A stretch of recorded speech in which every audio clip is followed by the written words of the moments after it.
This is the Legion Go 2. I got some hands-on experience with it at CES. In this video, I'm going to give an overview of everything that we know about it and my first impressions with hands-on experience with it.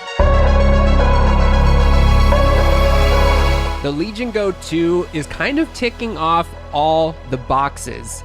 It has a native landscape 8.8, 16 by 10, 144 hertz, 500 nit OLED display.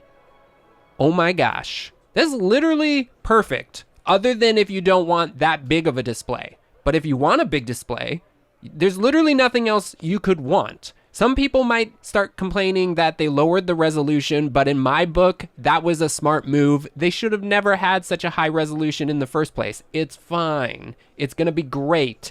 It also supports VRR. This screen is perfect. Thank you so much. All right, and then moving right along, this is going to have the AMD Ryzen Z2 Extreme processor.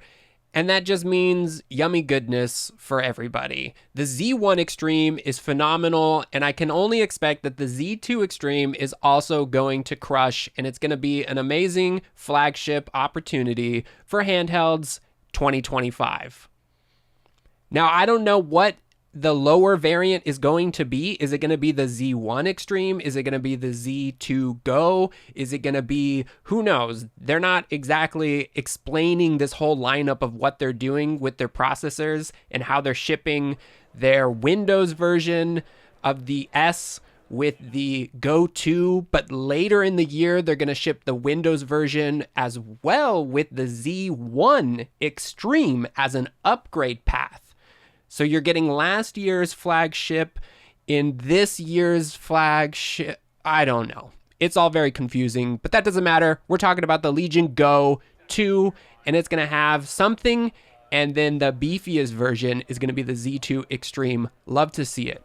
It's going to have up to 32 gigabytes of RAM. This thing is just a beast.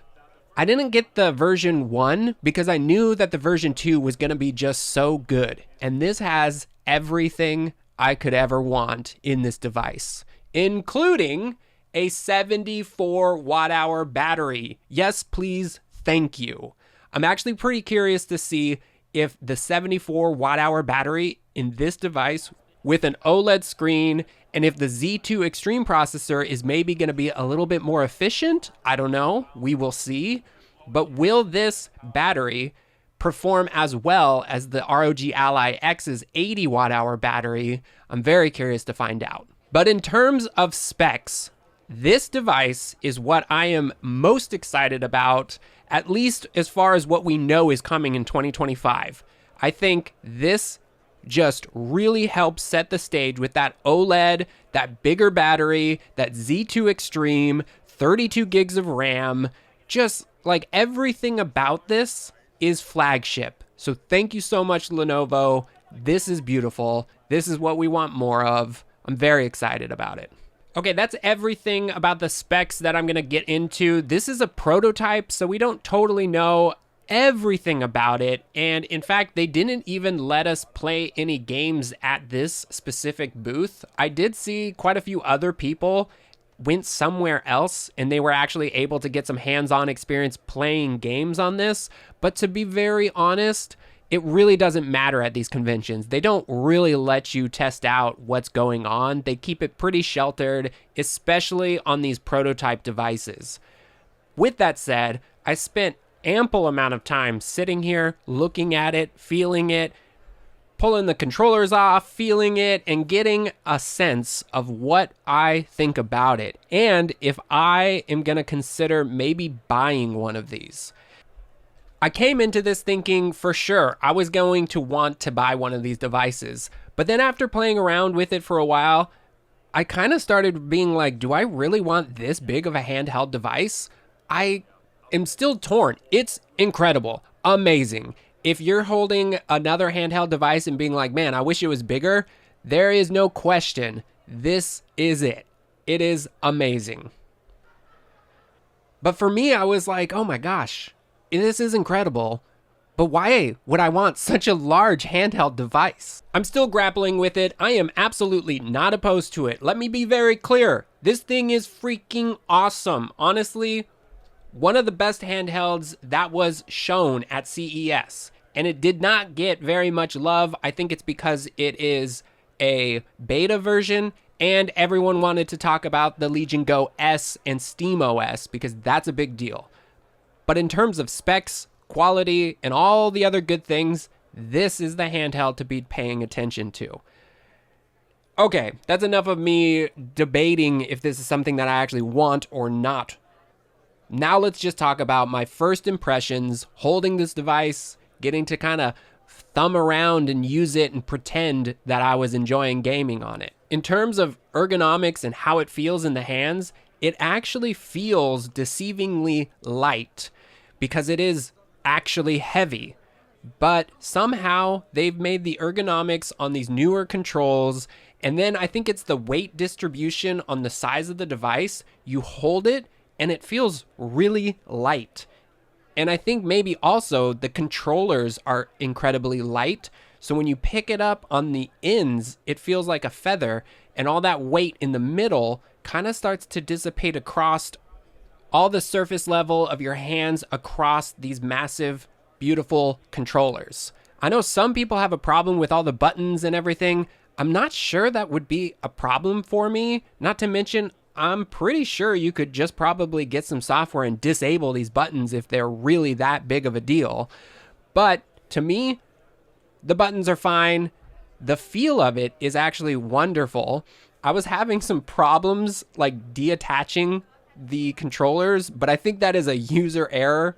I was just not good at it. He also said, again, this is a beta version, and he said this will not be the case. And I totally believe him. I think that was more me just having a struggle bus trying to get those on and off. Everything about this device is a step forward in progress and design and ergonomics from their first iteration. It truly feels like a V2 of this device. They didn't have a release date, so we don't actually know when this is coming to market, but hopefully sooner than later. The Legion Go 2 honestly really ticks off a lot of boxes that I was hoping for in the new flagship device coming into 2025. But after holding it, I'm not sure that I'm actually looking for a larger device. But maybe I am. I really like this idea of having a little bit of a hybrid tablet / working station that I could take these controllers off, pop this screen out, set it on a little table at a coffee shop, and have a little keyboard and do some remote working and not have to be fumbling around with like this handheld gaming device sitting on a table. That to me is very compelling, and the screen size is pretty usable for some light work, typing up some things, checking emails, and all of that kind of stuff. And so I'm not taking it off the table that this is a device that I would want. And the detachable controllers, I think, are a huge, huge bonus. I really like this idea of the detachable controllers because also when I'm traveling and I'm on a plane, I just put on my VITURE XR glasses and then I could detach these controllers, and now I don't have to hold an entire handheld device. I can just hold just the controller and enjoy all these games that I'm playing. We're also currently running a giveaway. You can win the VITURE Pro Cloud Pack, so make sure to enter the link below. But yeah, that's it. You could just win this amazing piece of technology. So good luck. But that leaves me with wondering, where do I put the actual computer? Where does the whole device go while I'm doing that? Do I like shove it in between my legs? Do I put it on I don't know where it goes then. And then at that point, I'm like, oh, so do I actually just want a really small handheld device? I don't know. Anyways, guys, I'm getting into the weeds here because I'm actually genuinely so excited about this device. It's just gonna cost so much money. And I just don't know if it's worth buying or if it's just really cool. I would love to know your thoughts. Please, let's get a discussion going in the comments because I need to either be convinced that yes, this is the handheld that I want, or nah, you could probably wait another generation or so. I don't know. What are your guys' thoughts? Legion Go 2. Honestly, I think they crushed it. This is a beautiful second iteration of this device, and I'm really excited for the future of handhelds. Anyways, that's all I got. Thank you so much, and I will see you in the next one.